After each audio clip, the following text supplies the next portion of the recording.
So I think most of us here understand the connection between our thoughts and our beliefs and our experience in life, right? Basic new thought. Our thoughts contribute to our experience in life, or it's also ancient wisdom. The Buddha said that all experience originates in the mind. So we kind of get a grasp of that, we understand that. And so what happens, sometimes I notice, is that when something truly awful happens in our life, sometimes we have a tendency to look to ourselves and go, oh my God, what was in my consciousness that created that? I'm obviously not as evolved as I thought I was. Or, what's wrong with me? What's wrong? I thought I had cleared out all those negative beliefs and all those black and limitation and victim. I thought I had dealt with that. What's wrong with me? And that right there will keep us stuck. Because now, on top of that unpleasant situation, we're now piling all that judgment, all of that beating ourselves up. We're definitely not coming from the place of accepting that we are worthy of a joyous, fulfilling, love-filled, expansive life because we're too busy hating on ourselves. And that judgment just carves those beliefs further into our subconscious, moving us further away from what we truly, truly desire. Now, I'm not saying that it's not a good idea to do some self-exploration, because it is. Some noticing what thoughts, what beliefs we may be harboring that aren't serving us, but we want to be careful on how we do the self-exploration, right? We want to sort of approach it like a journalist, an unbiased journalist, just looking for the facts. No opinion. No judgment, just the facts, ma'am.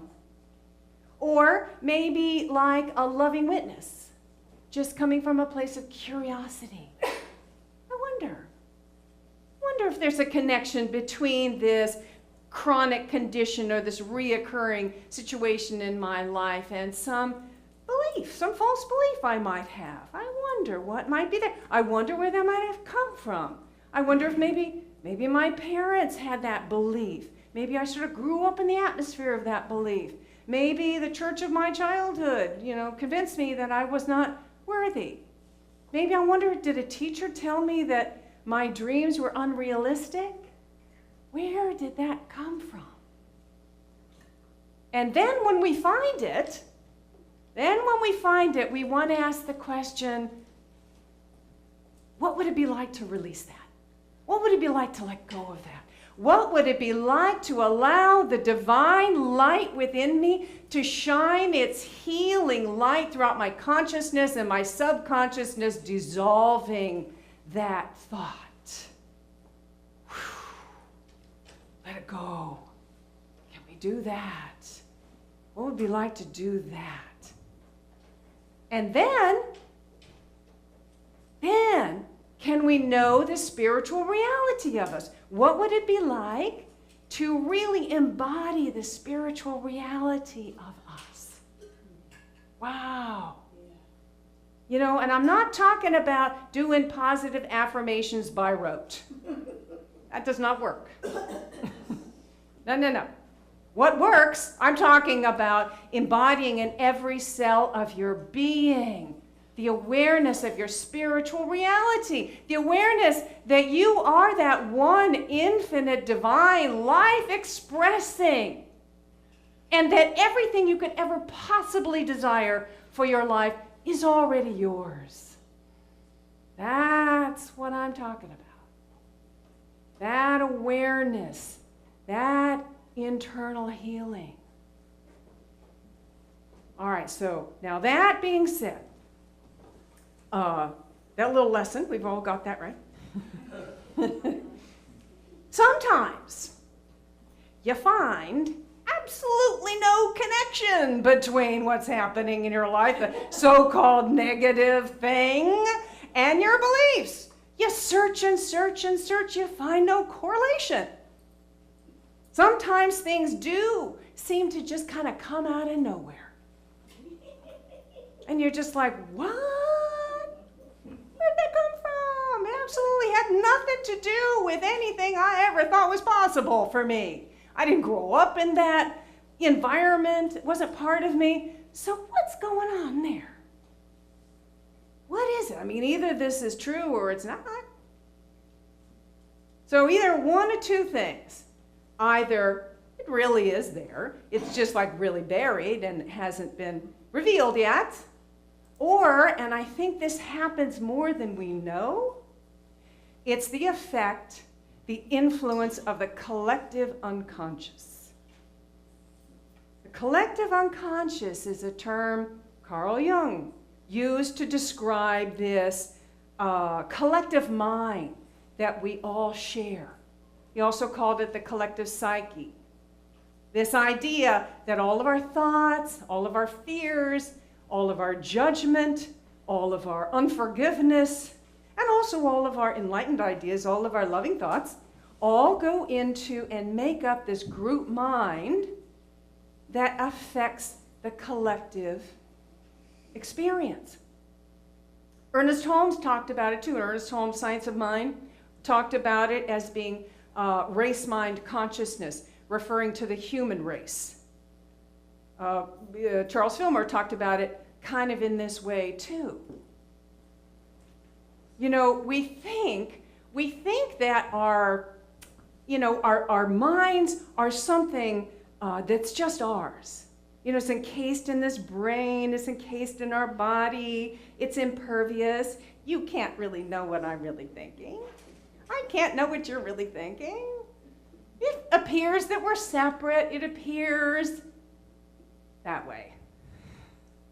Such is not the case.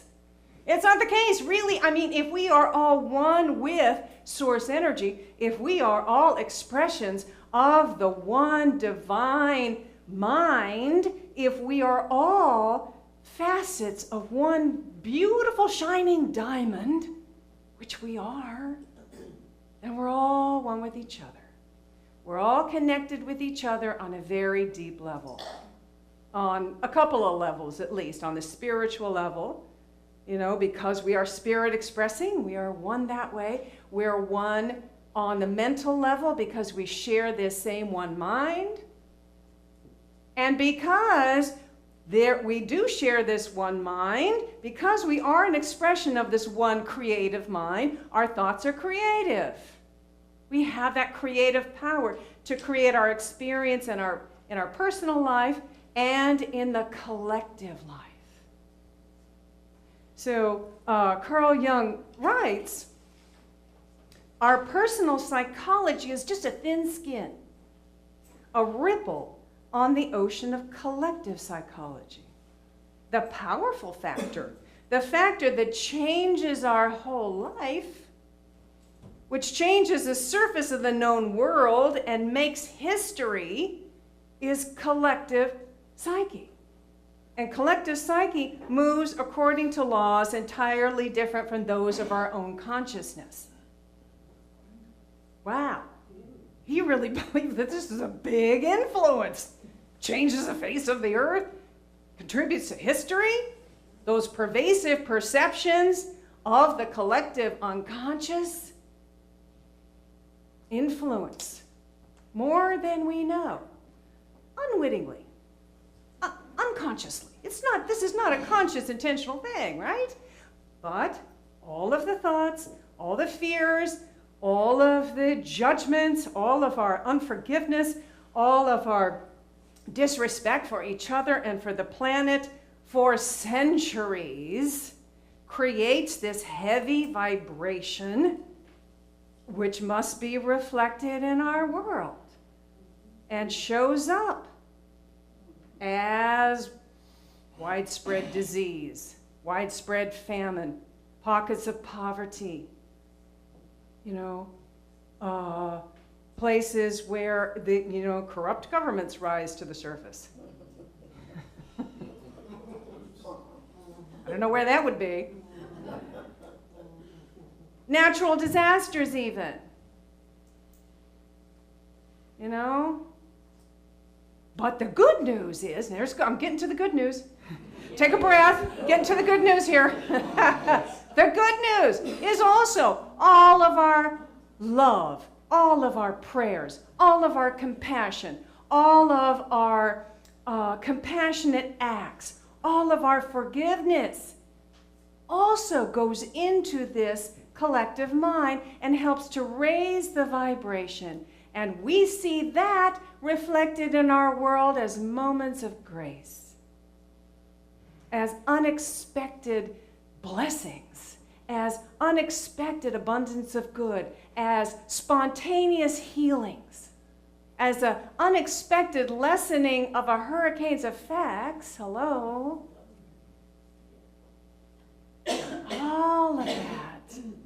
All of that has that wonderful, wonderful effect. So the collective unconscious can shift as a result of our collective conscious intention. Our conscious intention can shift the collective unconscious. And we're going to talk a little bit more about that in a minute. But first, I want to also talk about how the collective unconscious shifts naturally, just as a result of evolution. You know, just as a result of our growth and understanding and our evolution, things shift, things change. We see that through history. I mean, if you just notice through history, some of the things like that were just taken as, well, this is just the way things are, not going to change. And then suddenly, whoo, there's a shift. Happens so many times. For example, you know, historically, up until kind of recently, it was normal and expected that a powerful nation with a large army would just invade another country and conquer and take over. I mean, just went on and on and on until historically, kind of recently, when we were just like, whoa, that's not acceptable anymore. I think the birth of the United Nations, didn't that sort of come out of that desire, like, let's not have that anymore, okay? That was unacceptable. We evolved. Another example is, through most of the 20th century, smoking was considered the thing you did. It was just an adult, almost sophisticated thing. Movie idols smoked, you know. They made it look so sexy. Everyone smoked. Now, most of us look at smoking as kind of disgusting, right? Wow, what a shift in consciousness. What a shift in the culture. Can you think of any other things that have been a shift like that? That it just, you know, things were just the way things are, and wow, now it's completely different. The end of apartheid. Wait, over there, women's rights, I heard somewhere over there. Yes. The vote, yeah. Slavery, yes. Hi, we got to a point, no, that's not acceptable. Seeing more men with babies and strollers and... Oh, yeah, men taking part in the parenting, yeah. End of apartheid, the Berlin Wall coming down. Yes. So many historical events. Yeah, right, exactly. A lot of women entering politics now. Never saw that 50 years ago.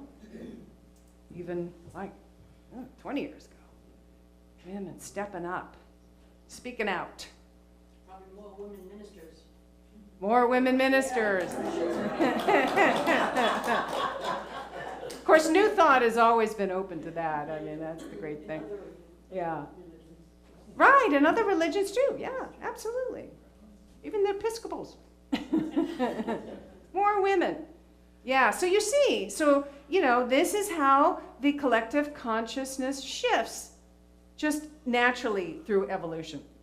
Now let's look at the effects of the influence of the collective unconscious in our individual lives. So Ernest Holmes, who wrote Science of Mind, wrote, race suggestion, remember he's talking about human race, is a very real thing. And each individual carries around with him and has written into his memory many impressions which he never consciously thought of or expressed.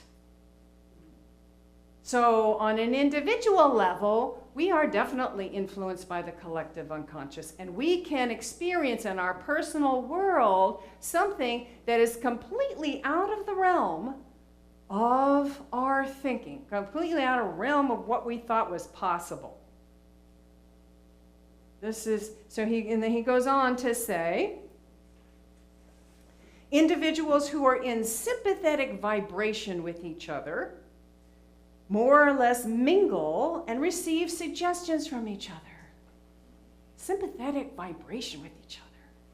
What's that? I think it's like our friend group, right? The people we hang with. Our posse. Choose our posse wisely.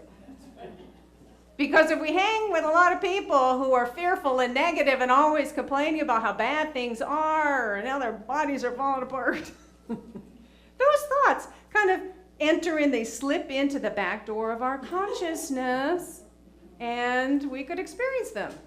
Now, on the other hand, hanging out with a lot of positive-minded people, open-hearted people who are committed to personal and spiritual growth, that too, hey, maybe some of those ideas are slipping into the back. Not a bad thing, right? Now, okay, there's some times where you can't control, your family, right? Your relatives, maybe people you work with, just the world in general. Is there any way that we can protect ourselves against that negative influence? I'm so glad you asked, because yes, there is. There is. So the first thing we can do is visualize ourselves surrounded by and encased in white light. Now this is use your power of intention. Intention is energy. Intention creates energy. Everything is energy. This is a real thing. You can also affirm, I am open only to the Christ vibration. You do that? Yeah. Or I am open only to the highest divine thought. And say it with a full knowledge of the power of your word being the one mind expressing. In fact, let's say that together. I am open only to the highest divine thought. I am open only to the highest divine thought. And let's say it again like you're really expressing the power of your word. I am open only to the highest divine thought. Yes, I believe it. That's it. Also, if you watch even a fair amount of television, or you read the newspapers, you read your news online or wherever you get it, those some fearful ideas and images can kind of slip in without your awareness. So you want to bring your awareness to it. Awareness is key. Know that whoever you're talking to, whoever you're seeing, it's their experience for now. It is their experience right now. And we know that can change. In fact, just our experience today, when you think about it, it's the results of all the thoughts and beliefs and the fears and the competition and the sense of struggle, sense of separation that's been going on for generations. That's the snapshot of today. But that can shift. Which brings me to my next point. When you become aware, you can choose to be the light. You can choose to be the light. You can, as Reverend Michael Beckwith used to say, the front page of the newspaper, that's your prayer list for the day. That's your prayer list for the day. Right? That's what we have the power to shift the collective intention with our conscious, intentional, loving thoughts and our healing thoughts and our compassionate acts. we can shift it. We can shift all of that energy.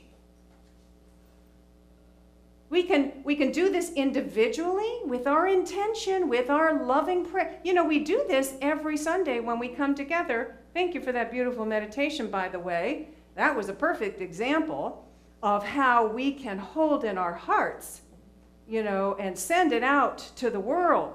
So we do this every Sunday. You put all those Sundays together, Sunday after Sunday after Sunday. It's like these beautiful beads in this beautiful necklace which surrounds the earth. Ooh, that's a nice image, huh? Ooh, let's imagine that. Some people have meditation groups, prayer groups, power of intention groups, where you get together and you intentionally, consciously send light and healing energy and love to the world. We are actually planning a service like this on Monday, October 22nd. You know, we were going to do the World Day of Prayer, but it got canceled because of the hurricane. So it's kind of, we're rescheduled this. And the focus of this group intention is to engage the electorate, to empower people to get out and vote in record numbers, and to vote from their heart, not from their fear. We want to visualize that. So join us for that evening. It's going to be a powerful evening. Yeah. We have the power to shift this. We're change agents. You're a change agent.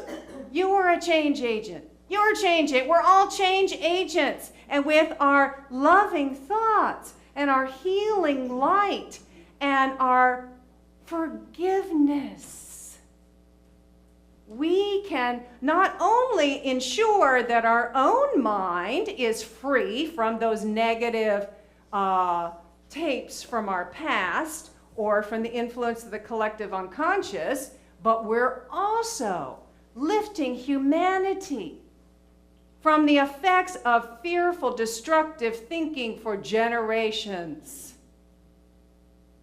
In an instant, in the twinkling of an eye.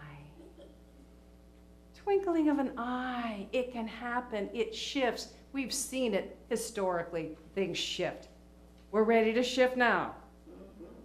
We're ready to shift into a place of love and compassion and acceptance and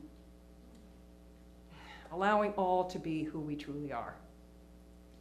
So let's envision that. And you know, when that happens, then, you know, people begin to feel like it's normal, that joy is normal, that limitless love is natural, that peace and harmony and abundance of good is the natural order of things. Let's say that together. Peace, harmony, and abundance of good is the natural order of things. Peace, harmony, and abundance of good is the natural order of things. And so it is. Yes.